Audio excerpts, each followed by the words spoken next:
Bienvenue sur France 24. Si vous nous rejoignez, il est 19h à Paris. À la une de l'actualité, Elisabeth Borne a dévoilé la réforme des retraites.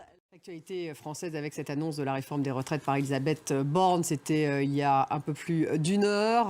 L'âge de départ à la retraite est donc repoussé à 64 ans. La Première ministre a aussi présenté un ensemble de mesures sociales qui accompagnent ce relèvement de l'âge de départ à la retraite.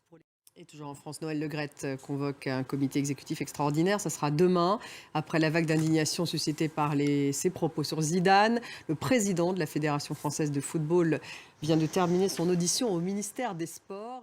Au Brésil, le Sénat approuve aujourd'hui une intervention fédérale à Brasilia. Le Brésil qui fait l'inventaire des dommages issus de l'assaut des trois institutions par les partisans bolsonaristes, avec des toiles de maître endommagées, des statues taguées, une pendule Louis XIV défoncée. Les bolsonaristes ont littéralement tout saccagé sur leur passage, y compris des œuvres d'art d'une valeur inestimable. Marc Pope.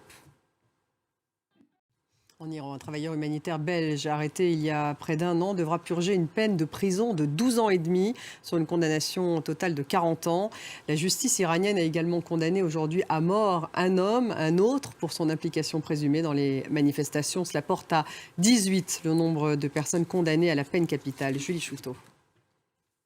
Merci de nous avoir suivis. Restez avec nous dans quelques minutes. Le débat consacré à la réforme des retraites, ces annonces d'Elisabeth Borne qui ont eu lieu il y a à peu près 2 heures en France. On en parlera avec nos invités. C'est dans quelques minutes. Restez avec nous.